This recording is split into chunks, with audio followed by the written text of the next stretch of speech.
وَمَن يُطِعِ اللَّهَ وَالرَّسُولَ، یہ آ رہی ہے کلائمیکس، جو کوئی اطاعت کرے گا اللہ کی اور اس کے رسول کی، فَأُولَٰئِكَ مَعَ الَّذِينَ أَنْعَمَ اللَّهُ عَلَيْهِمْ، تو یہ لوگ پھر ان کے ساتھ ہوں گے جن پر اللہ نے انعام کیا ہے۔ اب یہاں وہ کلیئر بھی ہو گیا، صراط الذین انعمت علیہم کا مطلب یہ نہیں ہے کہ نیک لوگوں کے راستوں پر چلا، نیک لوگوں کا راستہ کس کا ہے؟ نبی صلی اللہ علیہ وسلم کا، اللہ نے دیا، اس پر جو چلے گا وہ فالوور ہوگا۔ تو یہاں بھی اللہ کہہ رہا ہے جو اللہ اور اس کے رسول کی اطاعت کرے گا، آگے کوئی چیز نہیں ہے تیسری۔ اجماع کو حجت ماننا، اللہ رسول کو ماننا ہے۔ تو میں نے پہلے بھی بتایا صحیح حدیث ہے المستدرک للحاکم میں کہ میری امت کبھی گمراہی پر جمع نہیں ہوگی، امت کا اجماع حجت ہے، چاہے صحابہ کا ہو چاہے آج ہو جائے، قیامت تک کے لیے حجت ہے اجماع امت کا۔ پوری امت نہیں کبھی گمراہ ہوگی جب ایک معاملے میں کٹھی ہوگی، جس طرح قادیانیوں پر امت کا اجماع ہوا کہ وہ کافر ہے۔ تو جو اللہ کی اطاعت کرے اور اس کے رسول کی، فَأُولَٰئِكَ مَعَ الَّذِينَ أَنْعَمَ اللَّهُ عَلَيْهِمْ، تو وہ ان لوگوں کے ساتھ ہوگا جن پر اللہ نے انعام کیا، مِنَ النَّبِيِّينَ۔ کون لوگ ہوں گے وہ؟ یہ اب صراط الذین انعمت علیہم کا پھول جو ہے یہاں پر کھل رہا ہے۔ کون کون لوگ ہیں؟ من النبیین، نبیوں میں سے تمام انبیاء کرام، والصدیقین، اور صدیقین، یہ ولایت کا اونچا ترین درجہ، جیسے سیدنا ابوبکر صدیق رضی اللہ تعالیٰ عنہ صدیقین میں سے ہیں، والشہداء والصالحین، اور شہید اور نیک لوگ۔ شہداء کون ہوتے ہیں؟ شہید کون ہوتا ہے؟ شہید کہتے ہیں گواہی دینے والے کو، جو گواہی دیتا ہے، جو بھی کتاب و سنت کی دعوت کر رہا ہے وہ شہید ہے۔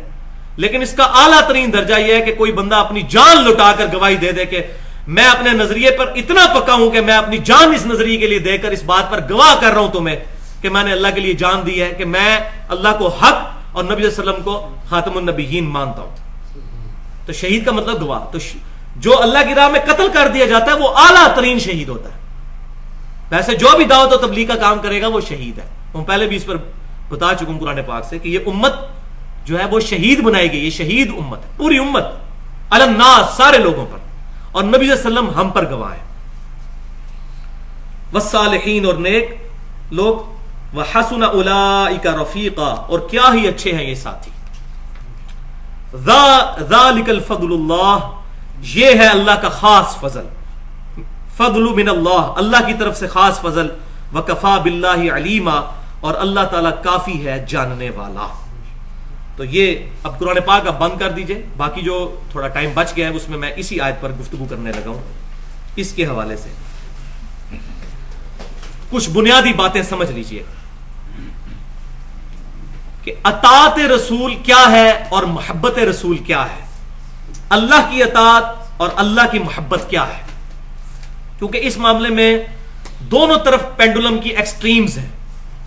کچھ لوگ ہیں جو کہتے ہیں کہ اللہ اور اس کے رسول کی محبت کافی ہے، اطاعت کی کوئی ضرورت نہیں ہے، اور دوسری طرف وہ لوگ ہیں جو اطاعت پہ اتنا زور دیتے ہیں کہ اطاعت ہی اطاعت ہونی چاہیے، اور محبت والی جو روحانی چاشنی ہے اس سے انہوں نے کنارہ کشی کی ہوئی ہے۔ تو یہ دونوں پینڈولم کی ایکسٹریمز ہیں۔ اہل سنت کا منہج اس کے درمیان میں، اہل سنت فرقہ نہیں، منہج، اہل سنت منہج وہ درمیان میں ہے، اعتدال پر ہے، کہ یہ دونوں چیزیں اپنی اپنی جگہ ضروری ہیں۔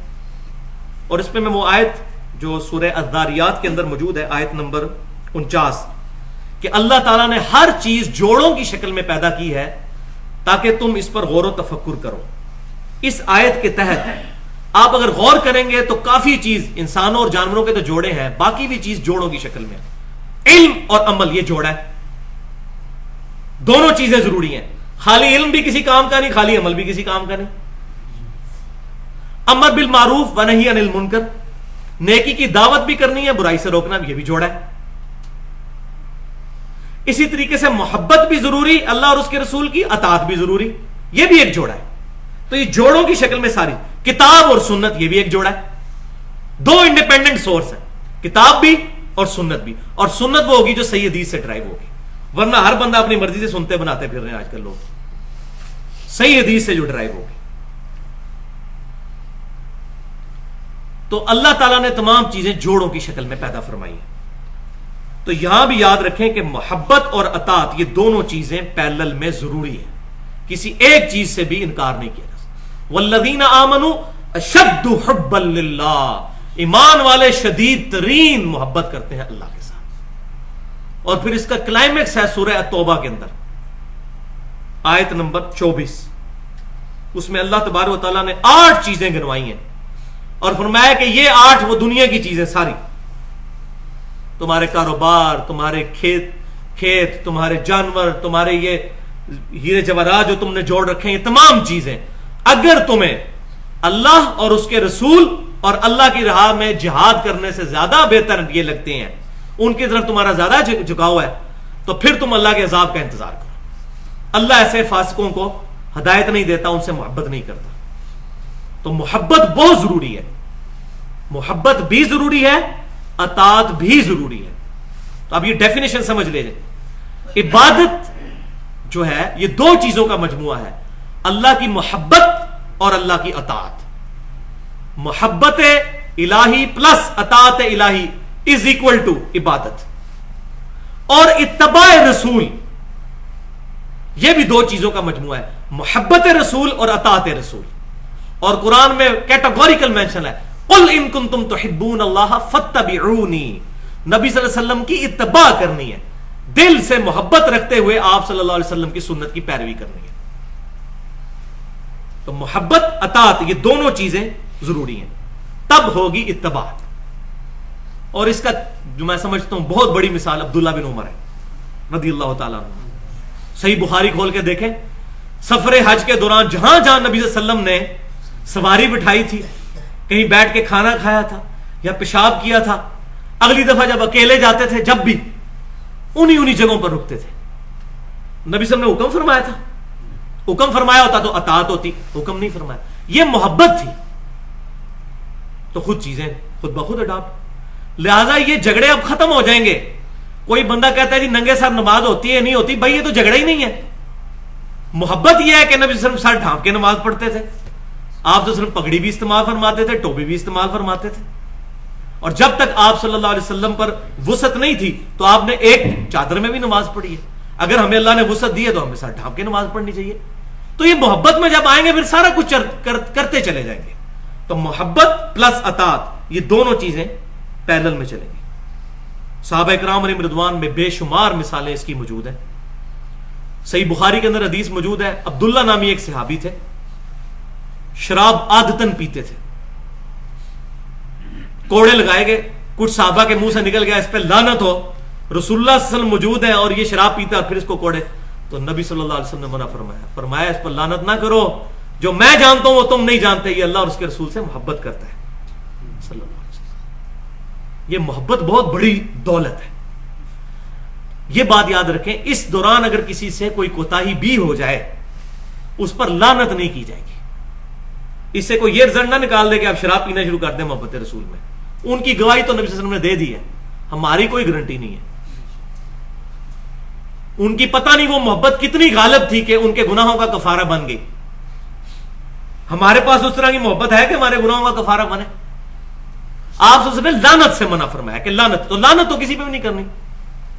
اب یزید سے مجھے سخت ویر ہے لیکن میں اس پہ لعنت کا بھی قائل نہیں ہوں۔ وہ کلمہ گو جو مسلمان ہے، اللہ خود جواب دے، لعنت نہیں کسی پر کرے گا۔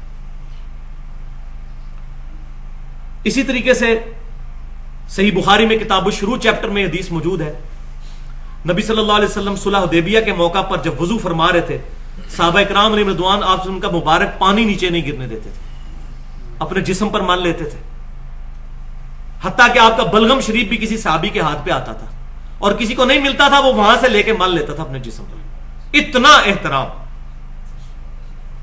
لیکن جہاں چیز توحید سے ٹکرائی وہاں نبی صلی اللہ علیہ وسلم نے فوراً منع فرما دیا۔ وہ سنن ابن ماجہ میں صحیح سند کے ساتھ موجود ہے، ایک صحابی نے آ کے نبی صلی اللہ علیہ وسلم کو سجدہ کیا، نبی صلی اللہ علیہ وسلم نے ڈانٹ دیا اور فرمایا یہ کیا کر رہے ہو؟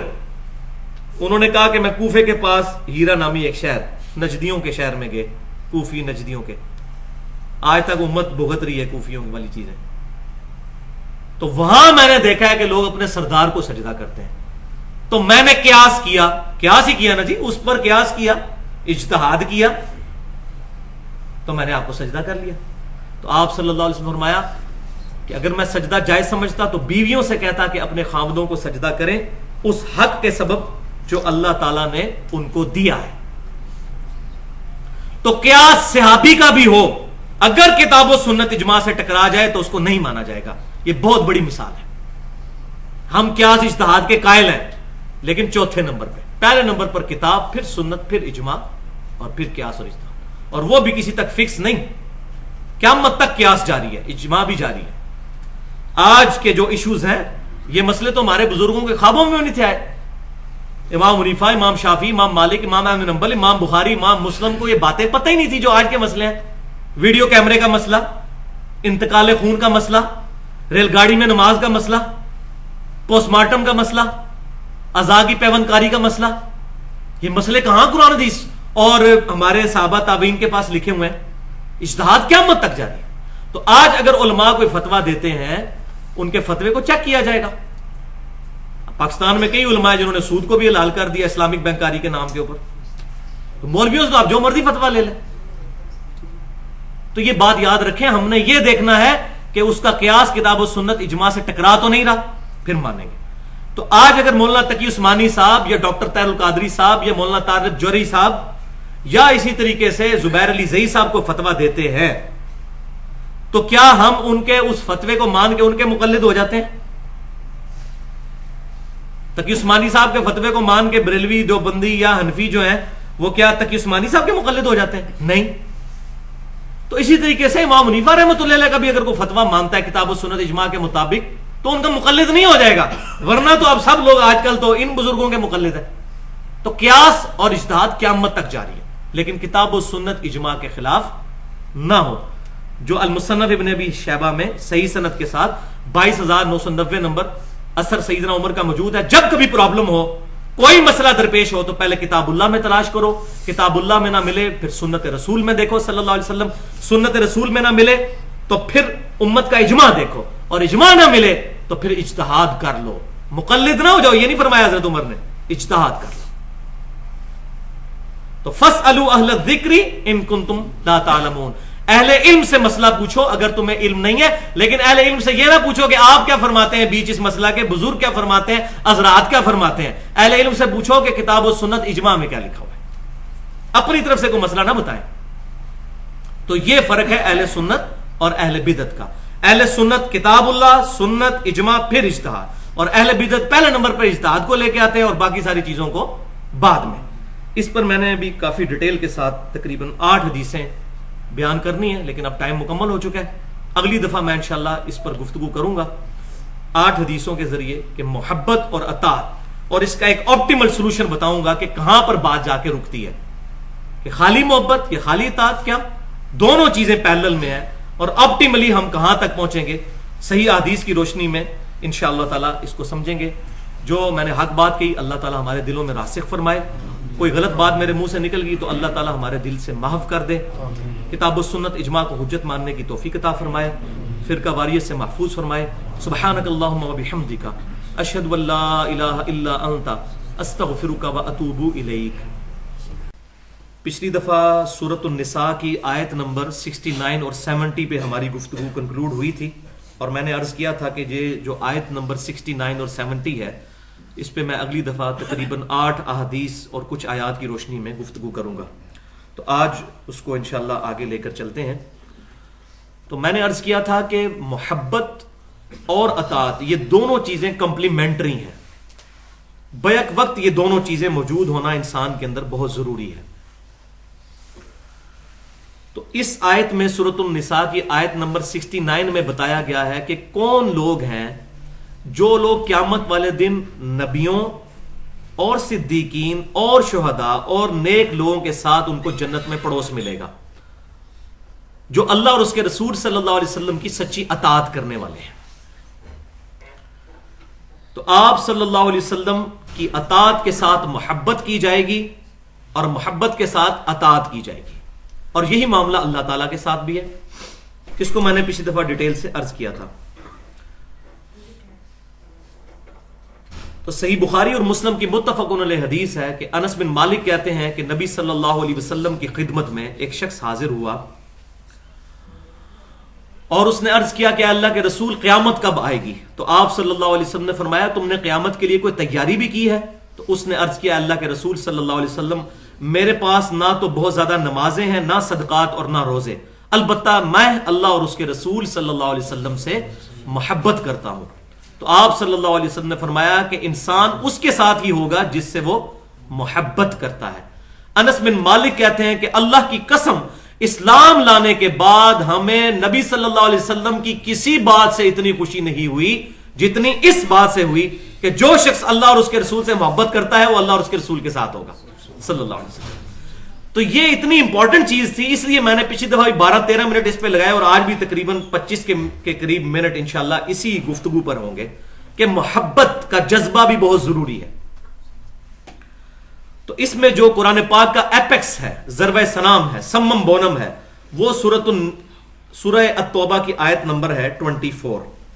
یہ نکال لیجئے، سورہ التوبہ آیت نمبر 24، پارہ نمبر 10 کے اندر، سورت نمبر 9، پیج نمبر یہ بلو قرآن پاک پہ 191 نکال لیں۔ بسم اللہ الرحمن الرحیم۔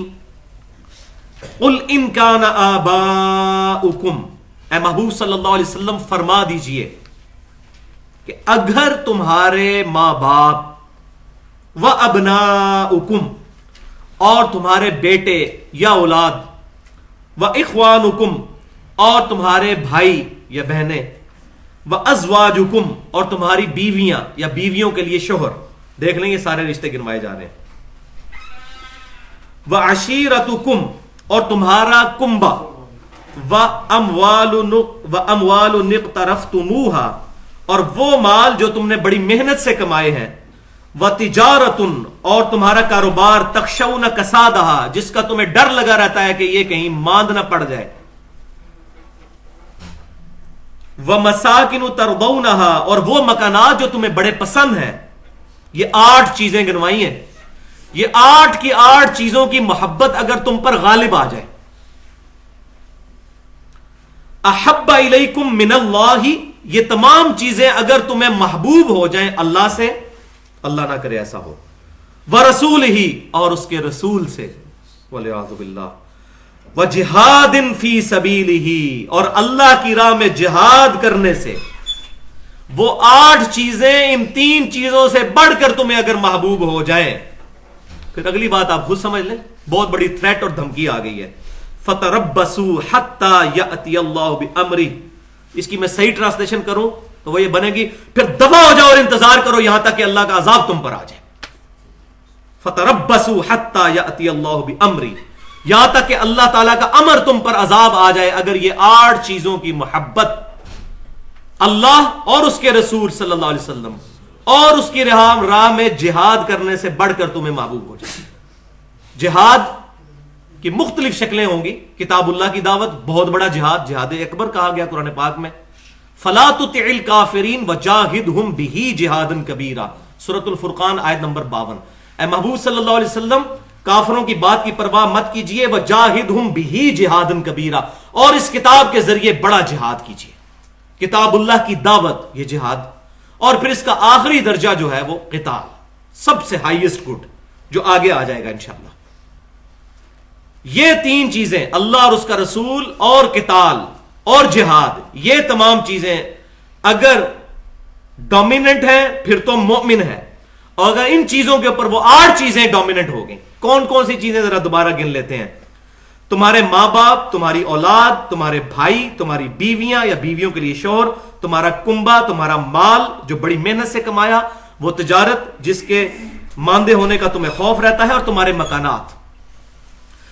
تو اس آئینے میں ہم سب نے اپنی شکل دیکھنی ہے، کیا ایسا تو نہیں ہمارے ساتھ ہو گیا؟ اس وقت امت محمدیہ صلی اللہ علیہ وسلم کی جو حالت ہے پوری دنیا میں کہ 57 ملک ہیں لیکن دنیا کے کسی معاملے میں ہم سے کوئی مشورہ نہیں کیا جاتا، یہ کہیں اسی وجہ سے تو نہیں ہے کہ یہ 8 چیزیں، یہ 8 کی 8 چیزیں ہم پر غالب تو نہیں آ چکی ہوئی، اور اگر آئی ہیں تو ہمیں فوراً توبہ کر کے اپنے رب کی طرف رجوع کرنا چاہیے۔ اب اس کانٹیکسٹ میں کچھ احادیث پیش کرنا ضروری سمجھتا ہوں. 8 صحیح احادیث، کیونکہ صحیح مسلم میں حدیث ہے کہ جنت کے 8 دروازے ہیں، اور جو وضو کرنے کے بعد اشہد واللہ الہ الا اللہ وحدہ لا شریک لہ والی دعا پڑھ لیتا ہے، اللہ تعالیٰ 8 دروازے اس کے لیے کھول دیتا ہے.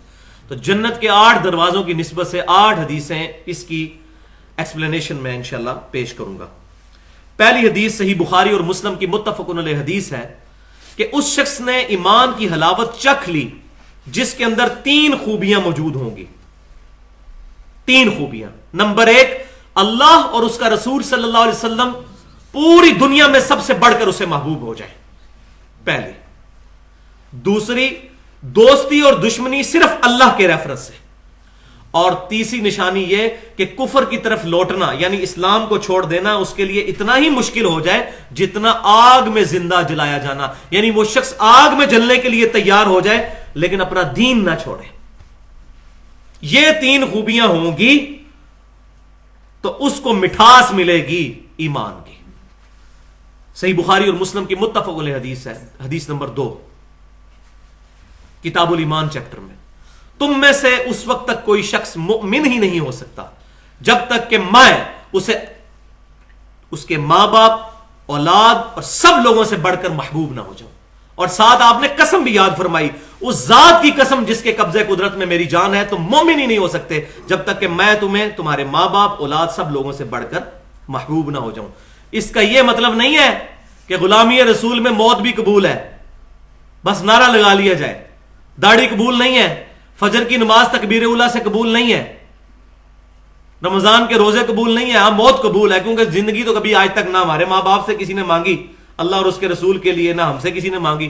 تو ٹھیک ہے، نیت کر لو غلامی رسول میں موت بھی قبول ہے، بالکل ہے قبول، لیکن اس کا پریکٹیکل ثبوت بھی تو ہو. فجر کے وقت اگر نیند پیاری ہو جائے حی علی الصلاۃ اور حی علی الفلاح کی آواز سے، تو کیا موت قبول کرنی ہے نبی صلی اللہ علیہ وسلم کی خاطر ہم نے؟ وہ صحابہ کرام ہی کامل الایمان لوگ تھے جنہوں نے اپنی جانیں دیں. اور یہ حدیث وجد امیز حدیث ہے، حدیث نمبر 3 صحیح بخاری کی. سیدنا عمر کا ہاتھ پکڑا ہوا ہے نبی صلی اللہ علیہ وسلم نے، محبت کے ساتھ، پیار کے ساتھ لاڈ فرما رہے ہیں آپ صلی اللہ علیہ وسلم. تو حضرت عمر بھی فرینک ہو گئے تھوڑے سے.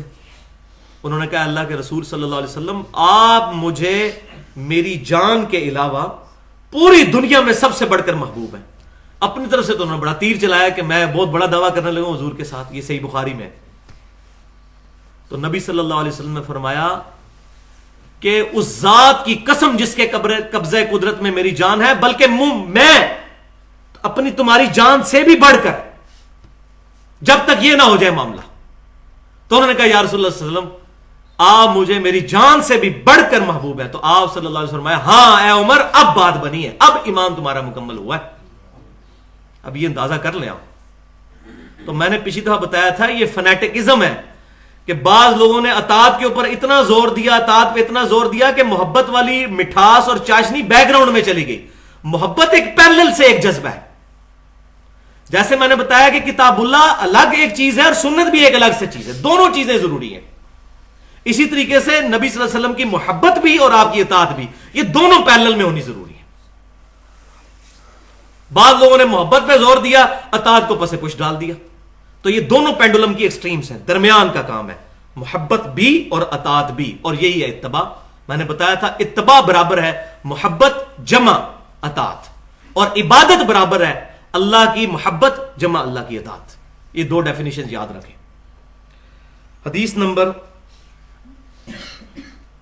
4 جو میں پہلے ہی بیان کر چکا، صحیح بخاری اور مسلم کی متفق علیہ حدیث ہے کہ آپ صلی اللہ علیہ وسلم کی خدمت میں ایک شخص حاضر ہوا اور اس نے کہا یا رسول اللہ قیامت کب آئے گی؟ تو آپ صلی اللہ علیہ وسلم نے فرمایا قیامت کے لیے کچھ تیاری بھی کی ہے بھائی؟ انہوں نے کہا اللہ کے رسول صلی اللہ علیہ وسلم، نہ تو میرے پاس نمازیں زیادہ ہیں، نہ صدقات زیادہ ہیں، اور نہ روزے زیادہ ہیں. اس کا یہ مطلب نہیں کہ نماز نہیں پڑھتے تھے، یہ ان کی عاجزی تھی. وہ یہ کہنا چاہ رہے تھے کہ میرے پاس نفلی باتیں بہت زیادہ نہیں ہیں، بس ٹوٹل پورا کرتا ہوں، فرض پورا کرتا ہوں. تو ہم تو ٹوٹل بھی نہیں نا پورا کر رہے.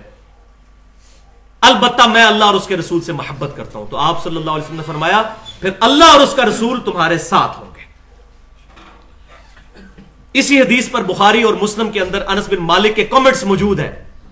وہ کہتے ہیں کہ اللہ کی قسم ایمان لانے کے بعد ہمیں کسی بات سے اتنی زیادہ خوشی نہیں ہوئی اسلام کے بعد جو اس بات سے خوشی ہوئی کہ قیامت والے دن اللہ اور اس کے رسول سے محبت کرنے والے اللہ اور اس کے رسول کے ساتھ ہوں گے.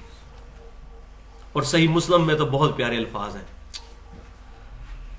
انس بن مالک کہتے ہیں اے اللہ گواہ ہو جا میں تجھ سے بھی محبت کرتا ہوں, تیرے رسول سے بھی محبت کرتا ہوں, سیدنا ابو بکر سے بھی محبت کرتا ہوں, سیدنا عمر سے بھی محبت کرتا ہوں, اگرچہ میرے اعمال رسول اللہ ابو بکر و عمر کی طرح کے نہیں ہیں رضی اللہ عنہم اجمعین, لیکن میں ان سے محبت کرتا ہوں اور میں امید کرتا ہوں تو مجھے ان کے ساتھ کر دے گا. ہم بھی دعا کرتے ہیں اللہ ہم تجھ سے بھی محبت کرتے ہیں, تیرے محبوب صلی اللہ علیہ وسلم سے محبت کرتے ہیں, آپ صلی اللہ علیہ وسلم کے اہل بیت, آپ کے تمام صحابہ, تابعین, تبع تابعین اور صحیح العقیدہ بزرگان دین سے محبت کرتے ہیں. گو ہمارے اعمال ویسے نہیں, لیکن اے اللہ ہمیں قیامت والے دن ان کا پڑوس اور ساتھ نصیب فرما. اب آنے لگی جناب کڑوی گولی. کڑوی گولی تصویر کا دوسرا رخ. ابھی تو میٹھی میٹھی جذبات والی باتیں ہو رہی تھی, اب آنے لگی ہے کڑوی گولی, اور وہ ہے سورہ آل عمران کی آیت نمبر 31 جس پہ میں نے تقریباً 50 منٹ گفتگو کی تھی جب ہمارے درس کے دوران وہ آیات آئی تھی. بسم اللہ الرحمن الرحیم قل ان کنتم تحبون اللہ فاتبعونی یحببکم اللہ. اے محبوب صلی اللہ علیہ وسلم آپ فرما دیجئے کہ اگر تم اللہ سے محبت کرتے ہو تو پھر میری یعنی نبی صلی اللہ علیہ وسلم کی اتباع کرو, پھر اللہ تم سے محبت کرے گا اور تمہارے گناہوں کو بھی معاف فرما دے گا. اب اس کو ذرا غور سے سننا ہے.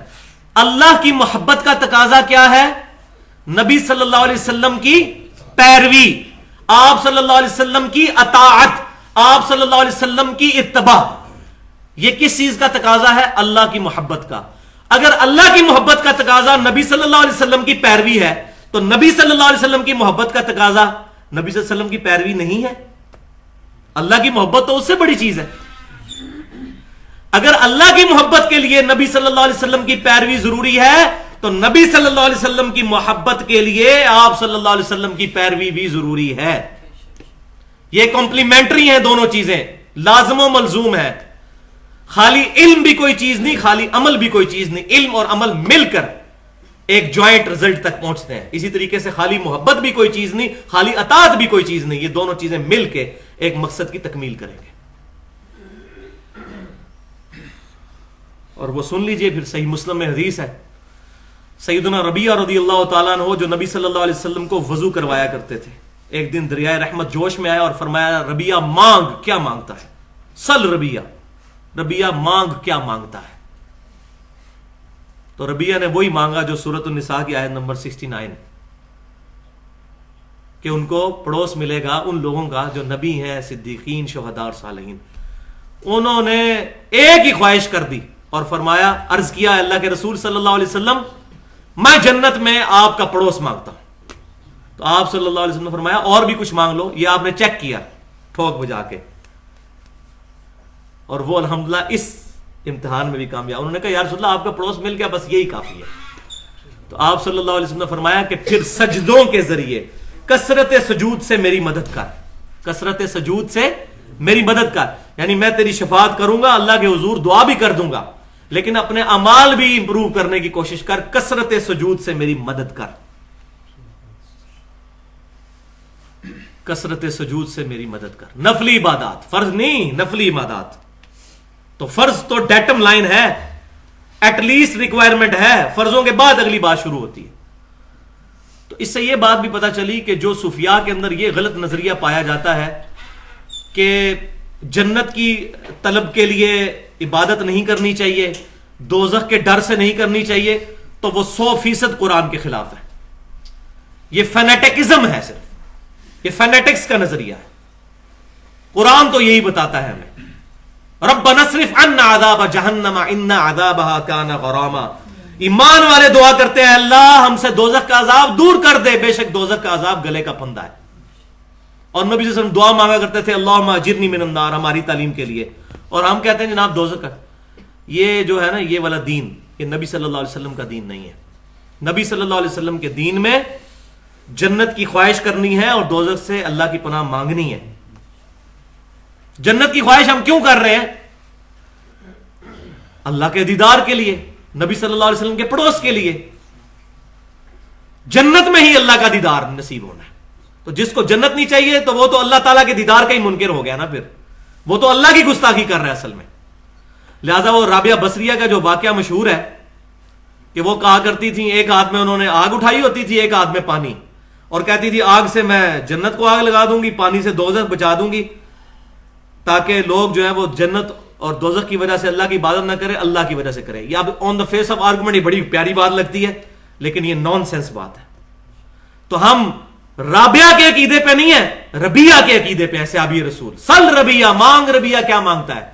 ان کو بھی کہنا چاہیے تھا یا رسول اللہ میں یہ مانگتا ہوں کہ جنت کو آگ لگا دیں اور دوزخ کو بجھا دیں, میں آپ کی محبت کی وجہ سے, اللہ کی محبت کی وجہ سے عبادت کروں گا. تو ہم الحمدللہ ربیہ کے ماننے والے ہیں, صحابہ کے ماننے والے ہیں. اس طرح کی غلط تعلیمات کے پیچھے ہم نہیں چلتے. اس کی وجہ سے ہمیں بزرگوں کو گستاخ کہا جاتا ہے. ہم کہتے ہیں الحمدللہ ہم تو بزرگوں کے گستاخ ہیں, آپ تو گستاخ رسول ہو. گستاخ رسول تو کافر ہوتا ہے, بزرگوں کا گستاخ کافر نہیں ہوتا. اور آپ پہلے سن چکے ہیں دوستی دشمنی اللہ کے لیے. ہمیں اگر کسی کے ساتھ دشمنی ہے تو اللہ اور اس کے رسول کے ریفرنس کی وجہ سے. جو نبی صلی اللہ علیہ وسلم کے دین کو ٹیمپر کرے گا اس سے ہم کوئی محبت نہیں کرتے, وہ کوئی بھی ہو. اور جو آپ صلی اللہ علیہ وسلم کی محبت کا درس دیتا ہے اور آپ کی تعلیمات کو عام کرتا ہے, اس کی جوتیوں کی خاک ہماری آنکھوں کا سرما. امام حنیفہ رحمۃ اللہ علیہ کی جوتیوں کی خاک ہماری آنکھوں کا سرما. امام شافعی, امام مالک, احمد بن حنبل, امام بخاری, امام مسلم, بڑے بڑے ائمہ, ان کی جوتیوں کی خاک ہماری آنکھوں کا سرما. حدیث نمبر 6 صحیح بخاری کی حدیث ہے. آپ صلی اللہ علیہ وسلم نے فرمایا کہ میری ساری امت جنت میں جائے گی سوائے اس کے جس نے انکار کیا. کان کھڑے کر لیں آپ. پوچھا کہ یا رسول اللہ کس نے انکار کیا آپ کا؟ فرمایا جس نے میری اطاعت کی, میری فرما برداری کی, وہ جنت میں جائے گا, اور جس نے میری نافرمانی کی اس نے میرا انکار کیا. کچھ بھی ہیں محبوب تیری محبوب کی امت سے ہیں. محبوب کی امت میں کہاں رہ گئے؟ صحیح مسلم میں حدیث ہے ملاوٹ کرنے والا میرا امتی نہیں ہے. محبوب کی امت میں کہاں رہ گئے؟ محبوب سے بغاوت, اور محبوب جو بھی ہیں یہ اللہ تیرے محبوب کی امت سے. تو میں کہتا ہوں اگر دنیا میں فزیکل لاز کی طرح مورل لاز بھی ایکٹیو ہوتے تو سیدھی جوتی سر پہ آگے پڑتی, جھوٹے اپنی زبان بند کر. تو حضور کے ساتھ اپنی نسبت کرتا ہے, تیرے کرتوت ایسے ہیں. تو لیکن دنیا میں آرام کھائیں گے, پیٹ میں درد نہیں ہوگا. کسی یتیم کا مال زبان پہ رکھیں گے, زبان نہیں جلے گی, کیونکہ دنیا میں مورل لاز ایکٹیو نہیں ہے. اگر مورل لاز ایکٹیو ہو جاتے تو دنیا میں یہ کام ہوتا. آخرت میں ہو جائے گا. وہ قرآن پاک میں آتا ہے کہ جو لوگ یتیموں کا مال کھاتے ہیں اپنے پیٹوں میں دوزخ کی آگ بھر رہے ہیں. وہ آگ ادھر نہیں روشن, آگے چل کے وہ ایکٹیو ہو جائے گی. ادھر ٹھنڈی ہے وہ, لیکن ادھر اس کو حکم ہوگا ہاں جی آپ ذرا اپنا آپ دکھا اس کو. حدیث نمبر 7 صحیح بخاری اور مسلم کی متفق علیہ حدیث ہے النکاح سنتی فمن رغب عن سنتی فلیس منی. نکاح میری سنت ہے, جس نے میری سنت سے اغراض کیا, اس سنت سے نہیں کسی بھی سنت سے اغراض کیا, فلیس منی, اس کا مجھ سے پھر کوئی تعلق نہیں ہے. اب اندازہ کریں جب نبی صلی اللہ علیہ وسلم سے تعلق ہی نہیں رہے گا پھر کیا شفاعت کریں گے, کیا درخواست کی جائے گی آپ صلی اللہ علیہ وسلم کی بارگاہ میں؟ آپ صلی اللہ علیہ وسلم الٹا شکایت لگائیں گے. سورۃ الفرقان کی آیت نمبر 30 پڑھ لیں. وقال الرسول یا رب ان قوم اتخذوا هذا القرآن مہجورا. اور محبوب صلی اللہ علیہ وسلم شکایت کریں گے قیامت والے دن, اے اللہ میری امت نے قرآن کو پیٹھ کے پیچھے ڈال دیا تھا. بزرگ فرماتے ہیں, حضرات فرماتے ہیں, فلاں فرماتے ہیں, شیخ الحدیث صاحب فرماتے ہیں, اور کہا جائے بھی قرآن میں لکھا ہے ایڈے بڑے بزرگ پاگل نے. تو بھائیوں ان بزرگوں کا فیصلہ تو اللہ نے کرنا ہے. آپ کے سامنے جب کتاب اللہ سے کوئی بات آ گئی تو اس کو تو مانے, ان کا معاملہ اللہ پہ چھوڑے, جو مر گیا اپنے انجام کو پہنچ چکا. ہم کسی مرے ہوئے بندے کے بارے میں بد زبانی نہیں کرتے, لیکن ہمیں جب پتا چل گیا کہ یہ بات غلط ہے تو ہمیں غلط چیز کو غلط کہنا چاہیے.